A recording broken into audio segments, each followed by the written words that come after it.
Bismillahirrahmanirrahim. Assalamualaikum warahmatullahi wabarakatuh.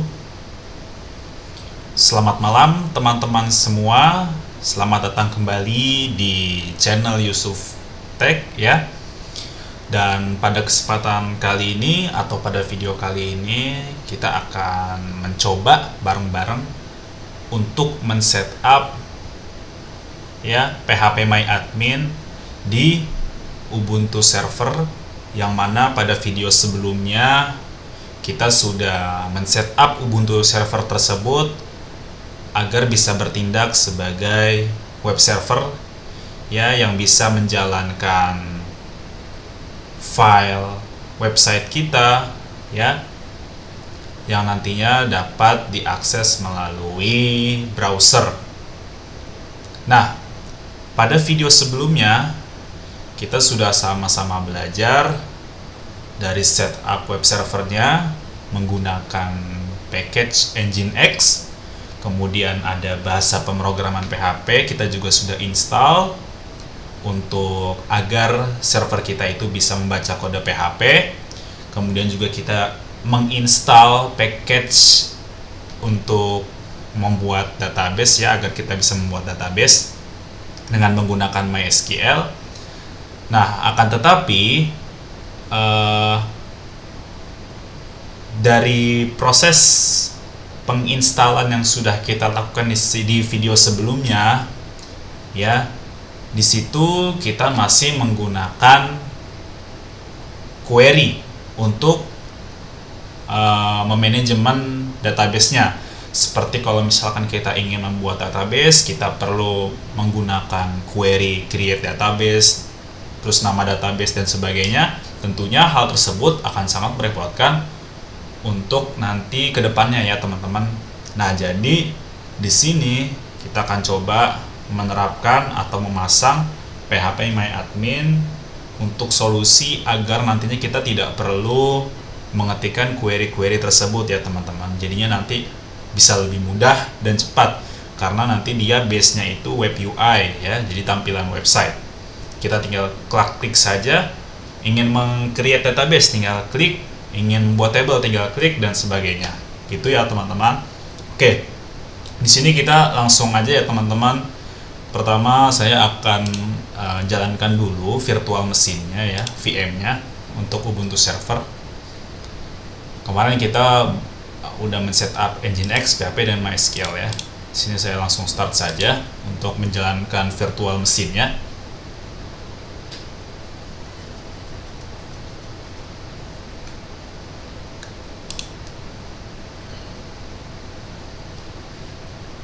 Di sini tunggu dulu ya teman-teman. Ini servernya lagi proses menyala.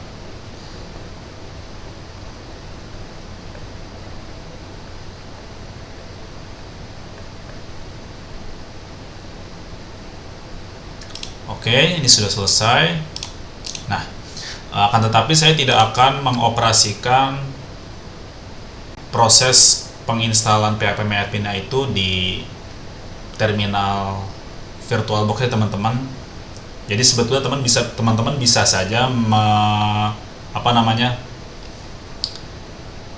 menginstal PHP MyAdmin menggunakan terminal dari VirtualBox-nya langsung seperti ini, misalkan langsung dari terminal VirtualBox-nya. Akan tetapi saya tidak ingin menggunakan terminalnya ini karena menurut saya ini kurang enak dan kurang fleksibel kalau misalkan ada hal-hal yang perlu nanti di copy paste. Kalau kesini nanti tidak bisa. Jadi saya akan coba akses menggunakan SSH ke server ini ya teman-teman. Yang perlu teman-teman ketahui, untuk bisa mengakses server ini melalui SSH, teman-teman juga perlu mengetahui alamat IP dari server tersebut ya teman-teman. Di sini saya coba ketikkan hostname ini alamat IP servernya ya. Nanti kita akan coba remote ke situ. Tapi kalau teman-teman pengen langsung di terminal VirtualBox itu juga nggak apa-apa, sama saja ya teman-teman. Jadi saya sini akan coba buka CMD untuk proses SSH. Di sini saya akan ketikkan SSH Terus ketikkan username untuk login ke servernya teman-teman. Di sini saya username Ubuntu, alamat IP servernya berapa tadi? 10.17.35.132 ya. Kemudian kalau misalkan portnya itu belum teman-teman rubah, secara default dia menggunakan port 22, jadi teman-teman bisa langsung enter saja setelah mengetikkan komen ini. Akan tetapi kalau teman-teman sudah mengcustom port SSH-nya, teman-teman perlu menambahkan opsi "-p" untuk memilih port yang ingin digunakan untuk akses SSH-nya. Kalau misalkan itu port SSH-nya sudah teman-teman custom menjadi yang lain. Tapi kalau masih 22 ya teman-teman teman-teman tinggal enter saja, tidak perlu ditambahkan "-p"-nya. Di sini nanti dia kalau misalkan berhasil terkoneksi ke server, dia akan meminta password. Di sini teman-teman isikan password untuk login ke server teman-teman. Nah, di sini saya posisinya sudah login ke server saya. Tampilannya sama saja dengan yang ada di terminal VirtualBox ya. Sama saja kan? Nah, oke. Pertama-tama kita perlu mendownload package PHP MyAdmin terlebih dahulu ya teman-teman. Karena sebetulnya PHP MyAdmin itu kayak sebuah package yang dibangun menggunakan bahasa pemrograman PHP kalau nggak salah ya, untuk nantinya bisa memanajemen database lebih user friendly gitulah ya, untuk pemula lebih mudah mengoperasikannya. Nah, untuk mendownloadnya teman-teman hanya perlu mengetikkan perintah wget, artinya kita akan mendownload. Kemudian teman-teman ketikkan URL tempat file package PHP MyAdmin-nya tersebut berada ya teman-teman. Tapi pastikan sebelum mendownload harus connect ke internet ya teman-teman, servernya. Teman-teman bisa cek seperti ini, copy google.com dan dia statusnya di situ 0% paket loss, artinya server teman-teman itu terhubung ke internet dan bisa melakukan proses download. Oke, lanjut ke tadi proses download ya. Ketikkan URL-nya seperti ini, https://files.phpMyAdmin.net, kemudian phpMyAdmin/5.2.1, ini untuk versinya yang terbaru sekarang ya. Kemudian phpMyAdmin 5.2.1 all language.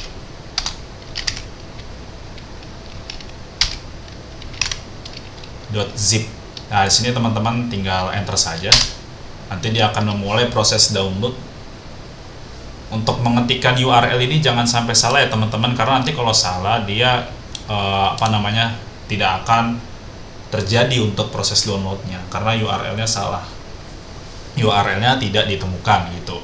Nah, setelah kita berhasil mendownload, untuk mengecek apakah package PHP MyAdmin-nya ini sudah berhasil di-download apa belum, kita tinggal ketikkan saja perintah ls-l.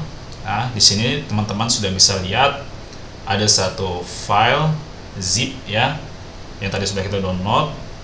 Nah, file zip ini perlu kita ekstrak terlebih dahulu ya. Caranya gimana? Caranya teman-teman cukup ketikkan perintah sudo. Nah, sudo ini agar nanti kita mempunyai akses untuk bisa mengekstrak PHP MyAdmin ya teman-teman, karena kalau user biasa itu nggak bisa atau tidak diizinkan untuk mengekstrak file zip maupun yang lainnya ya teman-teman. Jadi kita di sini tambahkan sudo apa? Sudo unzip ya, sudo unzip PHP MyAdmin. Ketikkan saja filenya, kemudian tekan enter. Nah, di sini dia akan meminta password karena kita ini menggunakan sudo ya teman-teman untuk mengakses rootnya. Maka di sini teman-teman hanya perlu mengisikan password untuk login ke server Ubuntu-nya teman-teman ya, sama seperti yang tadi.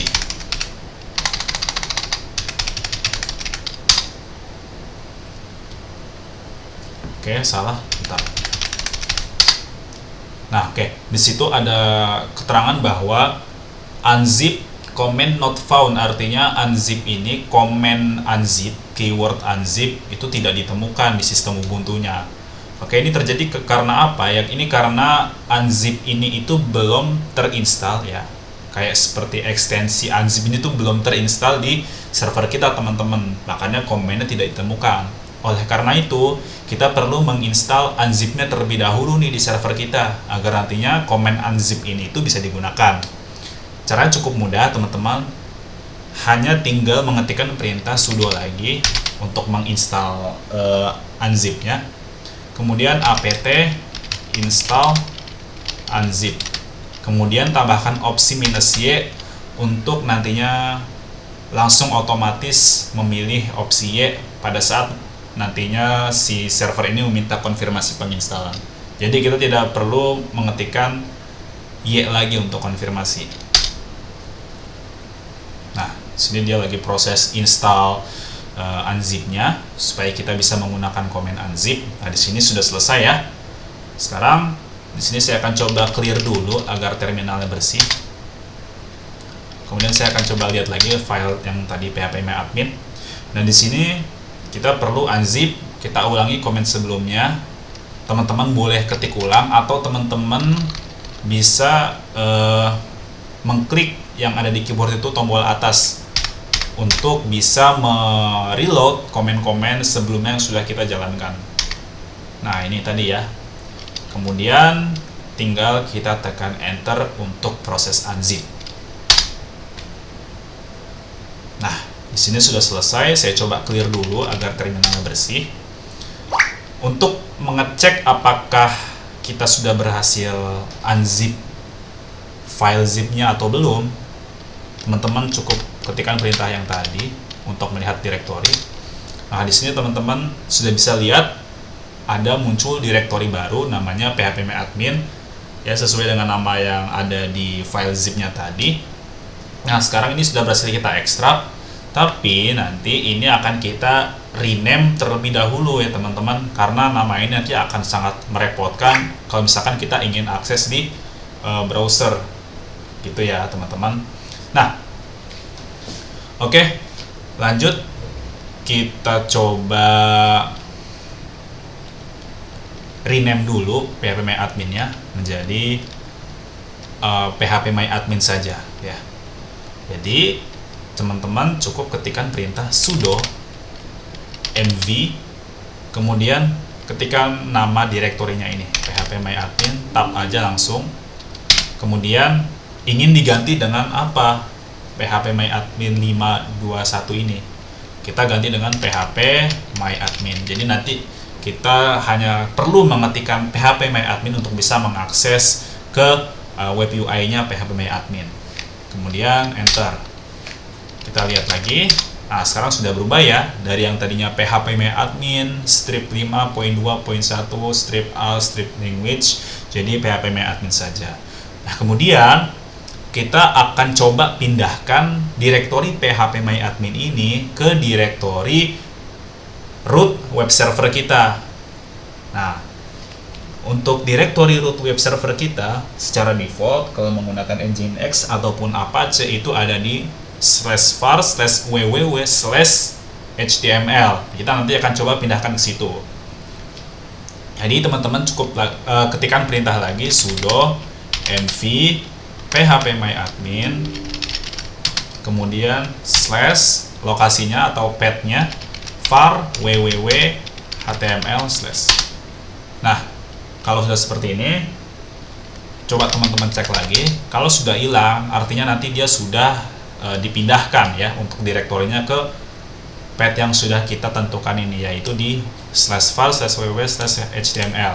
Coba kita pindah ke direktori HTML tersebut.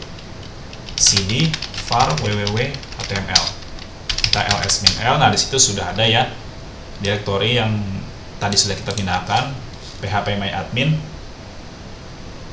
Nah, oke. Setelah sampai di sini, teman-teman coba buka web browser, terserah mau Microsoft Edge ataupun Chrome ataupun sebagainya ya. Kemudian ketikkan alamat IP server Ubuntu-nya teman-teman. Nah, alamat IP server ini, kalau teman-teman lupa bisa ketik lagi hostname minus i besar i capital. Nah, ini alamat IP-nya. Teman-teman bisa copy, klik kanan, kemudian Ctrl V untuk mempaste, enter. Nah, kalau teman-teman berhasil mengakses web servernya, itu nanti harusnya secara default tampilan seperti ini ya. Nah, kalau misalkan nanti teman-teman mendapatkan error atau misalkan kayak requestnya nggak berhasil, ya halamannya tidak terload, itu kemungkinan web server teman-teman mati. Nah, caranya untuk mengecek apakah web server teman-teman itu mati atau tidak, teman-teman cukup ketikkan saja perintah seperti ini, systemctl status. Karena kita kemarin menginstalnya menggunakan Nginx, maka ketikkan Nginx.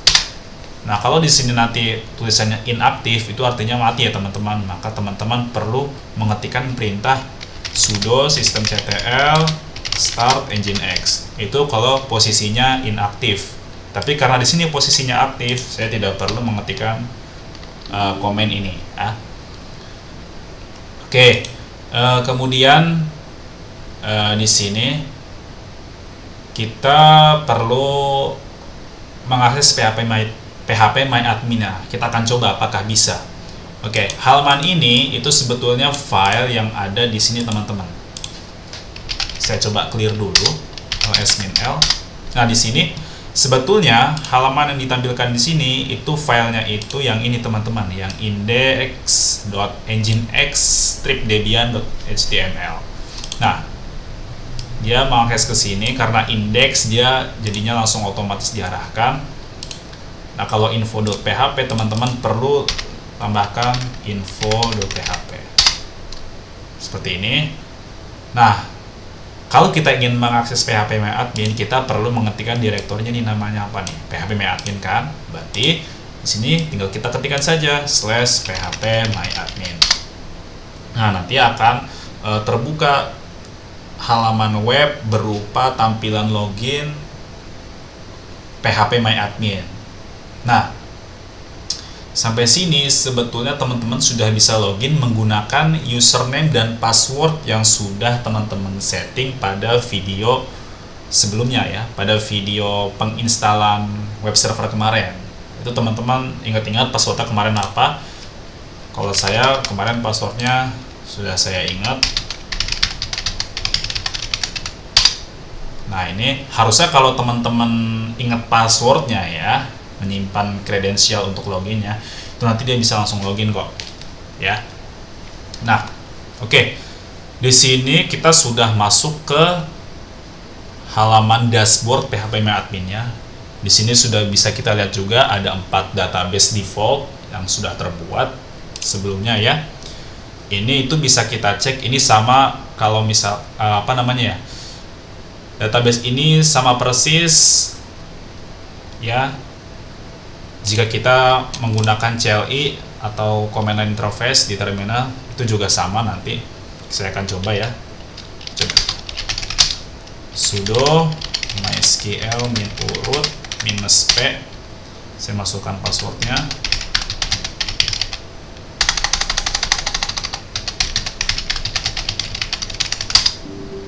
Sorry, salah. Nah, terus untuk melihat database, show databases. Nah, ini teman-teman bisa lihat ya, sama ya antara yang tampil di CLI maupun di GUI berupa web UI ini, sama persis. Nah, yaitu salah satu keuntungan menggunakan php-myadmin. Jadi kita tidak perlu mengetikkan query yang begitu rumit untuk pemula ya. Misalkan kita ingin membuat database, kalau menggunakan CLI kita perlu menggunakan query create database, misalkan nama databasenya misalkan demo db itu. Nah, tapi ini sama ya, kalau kita refresh pasti dia muncul lah ya kan. Tapi kalau di sini kita tidak perlu mengetikkan perintah ini atau query ini. Kita hanya perlu mengklik di sini new untuk membuat database baru. Kemudian di sini ada field yang mengharuskan kita itu mengisi nama database-nya. Misalkan saya di sini Yusuf Tech. Kita tinggal mengklik tombol create untuk membuat database-nya. Seperti itu aja teman-teman, ya, sesimpel itu untuk membuat database menggunakan phpMyAdmin. Dan hasilnya juga sama aja, nanti bakal keluar kok di sini. Oke. Nah, kembali ke dashboard. Di sini kalau teman-teman lihat ada beberapa warning yang ditampilkan ketika kita pertama kali menginstal package phpMyAdmin. Di situ yang pertama ada the phpMyAdmin configuration storage is not completely configured. Ya, jadi penyimpanan dari phpMyAdmin ini belum selesai dikonfigurasi. Nah, di sini ada find out way. Di sini teman-teman perlu klik aja. Kemudian di sini create, ya, klik yang create. Nah, di sini dia akan coba si phpMyAdmin itu mengkonfigurasi konfigurasi yang belum selesai. Kalau teman-teman pergi ke dashboard lagi, warning tadi itu yang paling bawah tadi udah hilang. Ya, masalah pertama sudah berhasil kita atasi. Kemudian ada masalah kedua di sini, kita itu phpMyAdmin is not able to catch template and will be slow because of this. Nah, kita harus mengkonfigurasi ini juga nih, direktori TMP atau temporary ya, di dalam direktori phpMyAdmin-nya. Jadi kita perlu exit dulu ya, ke dalam direktori phpMyAdmin ya. Tadi di mana cd var www html phpMyAdmin. Kalau sudah masuk sini ls-l untuk melihat direktorinya. Di sini teman-teman bisa lihat di dalam direktori phpMyAdmin itu belum ada direktori bernama tmp ya. Nih belum ada nih. Oh, belum ada ya. Maka di sini kita perlu buat direktori bernama tmp agar nantinya si phpMyAdmin ini bisa menyimpan temporary files atau penyimpanan sementaranya ya teman-teman. Nah, untuk membuat direktorinya, teman-teman pastikan sudah ada di direktori di dalam phpMyAdmin ini ya teman-teman ya. Kemudian teman-teman ketikkan perintah sudo, karena untuk membuat direktori perlu akses root ya. Sudo mkdir untuk membuat direktori. Misalkan tadi tmp ya, tmp sudo mkdir tmp. Kemudian ls-l untuk melihat apakah sudah berhasil dibuat. Nah, ini udah berhasil dibuat ya, tmp. Kemudian coba kita refresh, apakah sudah hilang warningnya? Ternyata masih ada ya teman-teman, karena sebetulnya direktornya sudah kita buat, cuman si phpMyAdmin ini itu belum memiliki akses untuk mengakses si direktori tmp-nya. Maka di sini kita perlu menambahkan sebuah change owner gitu. Teman-teman tinggal ketikkan saja perintah sudo chown change owner, kemudian www.data www.data kemudian /var www.html phpMyAdmin, ketikkan saja direktori path-nya teman-teman, kemudian tmp. Ini nantinya berfungsi agar direktori tmp ini aksesnya itu datanya itu bisa mengizinkan si phpMyAdmin. Kalau sudah, teman-teman tinggal klik enter saja. Maka di sini harusnya owner itu sudah berubah ya. Kalau sudah seperti ini, coba teman-teman refresh. Nah, dia sudah hilang. Artinya kita sudah berhasil konfigurasi untuk direktori tmp-nya. Nah, kemudian di sini ada peringatan lagi nih. The configuration file needs a valid key for cookie encryption. A temporary key was automatically generated for you. Please refer to the documentation. Oke, coba kita lihat ya. Oke. Jadi di sini itu dia seperti meminta key yang valid, yang nantinya key ini atau kode acak ini digunakan untuk mengenkripsi ya, mengenkripsi khususnya ketika nanti kita proses login ke dalam dashboard ini. Jadi di sini kita itu perlu men-setting ya variabel ini nih yang ada di dalam file konfigurasi phpMyAdmin itu dengan value-nya itu angka acak seperti ini. Ini digunakan untuk nantinya membuat enkripsi ketika nanti cookie dibuat, gitu ya teman-teman. Di sini saya akan coba pakai ini aja untuk angka atau karakter acaknya ya. Kemudian teman-teman perlu pergi ke ini nih, di dalam phpMyAdmin ya, masih di sini ada file namanya config.sample.inch.php ya. Ini teman-teman copy, caranya sudo, karena kita perlu akses root, cp atau copy, nama filenya apa yang pengen di copy, config.sample.inch.php nih ya. Kemudian ketika kita ingin copy file, nama file yang baru itu, hasil kopian yang ini, itu mau apa namanya? Di sini saya namanya config, ya teman-teman ikut aja, config.inch.php. Maka nanti terbuat satu file baru hasil kopiannya, ini ya. Nah, kalau sudah terbuat, kita perlu edit file ini agar kita bisa mengisikan value karakter acak di variabel yang ada apa namanya, Blowfish secret ini ya, array asosiatif itu ya. Nah, oke, kita coba untuk edit file config.inch.php ya teman-teman. Caranya sudo agar kita dapat akses buat mengedit suatu file, kemudian nano untuk mengedit file, config.inch.php. Nah, di sini teman-teman arahkan saja untuk kursornya ke yang array asosiatif Blowfish secret ini ya. Dan isi di sini karakter acak yang tadi teman-teman sudah copy, yang tadi sini copy nih. Sebetulnya angkanya karakternya nggak perlu harus kayak gini teman-teman. Ini bisa menggunakan fungsi pembangkit heksadesimal heksa 2 bin ini ya teman-teman. Isi pokoknya angka acak lah, minimal 32 bit karakternya, 32 karakter seperti itu ya. Sudah taruh di sini. Untuk men-save konfigurasinya teman-teman hanya perlu mengklik Ctrl kemudian X kemudian klik Y dan enter. Nah, kalau sudah, coba teman-teman refresh lagi untuk dashboard phpMyAdmin ya. Nah, di sini ternyata kita otomatis logout karena kita sudah men-setting untuk nantinya enkripsi cookie loginnya ya. Kita coba masuk lagi.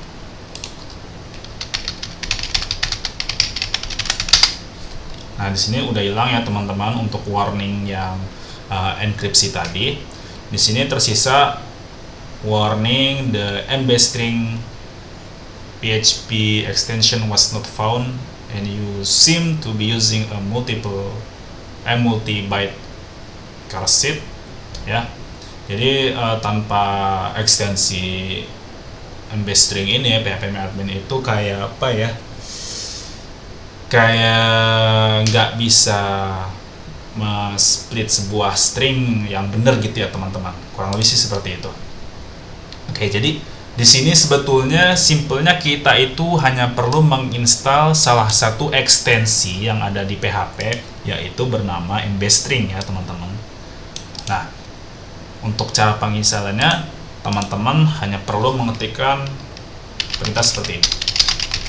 Saya bersihkan dulu.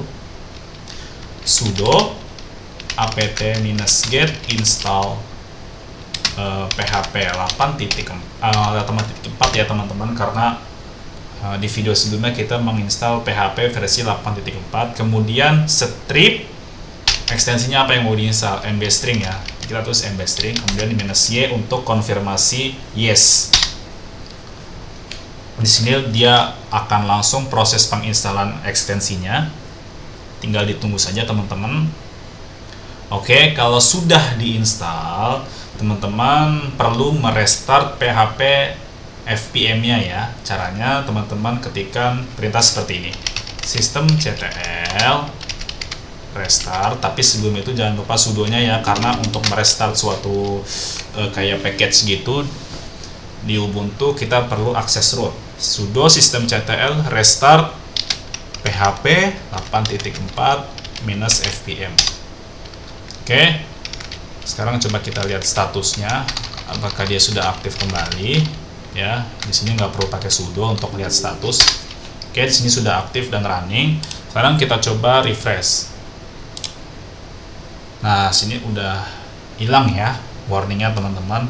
Dan sekarang phpMyAdmin kita sudah berhasil terinstall di Ubuntu server kita, sudah berhasil terinstall ya. Jadi teman-teman bisa menggunakan phpMyAdmin ini sebagai seperti aplikasi tambahan agar nantinya proses memanajemen database dan sebagainya menjadi lebih mudah ya. Nggak perlu teman-teman mengetikkan query-query SQL yang rumit bagi pemula ya khususnya.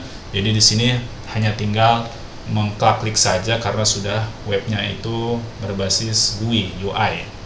Misalkan kita ingin membuat table, tinggal kita create nama tabelnya aja, misalkan namanya karyawan, kemudian kolomnya yang ingin dibuat itu berapa jumlahnya, tinggal create, isi dan sebagainya ya teman-teman. Nih, beda halnya kalau kita menggunakan atau mengoperasikan dengan metode CLI. Kita perlu mengetikkan perintah create table ya, namanya apa ya, kemudian tipe datanya dan sebagainya. Kalau di sini tinggal kita pilih-pilih saja seperti ini nih. Atau mau ngeram perintah SQL secara manual itu juga bisa di sini teman-teman. Misalkan saya ingin menghapus database DymoDB, teman-teman bisa menggunakan query SQL di kolom yang ada di menu SQL ini ya teman-teman. Database misalkan DymoDB. Jadi selain bisa secara GUI, bisa juga secara command line ya. Seperti itu teman-teman. Simple sekali ya. Sangat terbantu ketika kita menginstal software phpMyAdmin ini di server kita untuk keperluan mengelola atau manajemen database. Oke. Mungkin itu saja untuk video kali ini tentang bagaimana caranya kita nge-setup phpMyAdmin di web server kita. Oke teman-teman, sampai jumpa di video selanjutnya yang bakal tayang di channel Yusuf Tech ya. Kalau misalkan dari tutorial saya ini ada yang keliru atau salah dan sebagainya, teman-teman boleh banget nih buat koreksi di kolom komentar ya teman-teman. Tinggal ditulis saja kira-kira yang perlu dikoreksi itu apa, atau perlu dibenarkan itu apa, atau mungkin teman-teman ada yang belum paham dan ingin ditanyakan, monggo teman-teman dipersilakan ya. Oke, mungkin itu saja videonya untuk tutorial kali ini. Kurang lebihnya saya mohon maaf. Wassalamualaikum warahmatullahi wabarakatuh.